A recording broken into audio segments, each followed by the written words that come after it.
50,000 বছরের রাস্তা হবে, যার যার কবর থেকে হাসরের মাঠ। ফুলচেরাতে পুল হবে 30,000 বছরের রাস্তা। আমার উম্মত গুলো কিভাবে রে পায়ে হেঁটে তারা অতিক্রম করবে? বন্ধু নবী এমনি এমনি কাঁদেনি রে, নবী জানিয়ে দিয়েছে কাল কিয়ামতের ময়দানে উম্মত গুলো খালি পায়ে থাকবে, মাটি তো তামা থাকবে। ও বন্ধু, তাদের শরীরে কোনো পোশাক থাকবে না, উলঙ্গ অবস্থায় থাকবে।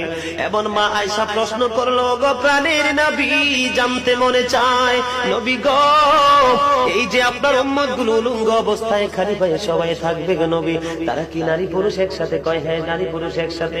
তারা কি কেউ কারো দিকে নজর দিবে না? এবার আমার নবী বলেছে, আয়েশা রে, কেমন করে নজর দেবে রে আয়েশা? বন্যার পানি যেমনি প্রবল বেগে বৃদ্ধি পেয়ে পৃথিবীর মানুষগুলোকে গ্রাস করে ফেলেন, কাল কিয়ামতের দিন এই জাহান্নামের আগুন মানুষের দিকে বন্যার মতো প্রবল বেগে ছুটে এসে মানুষকে ঘিরে ফেলবে। এত ভয়ঙ্কর হবে রে আয়েশা।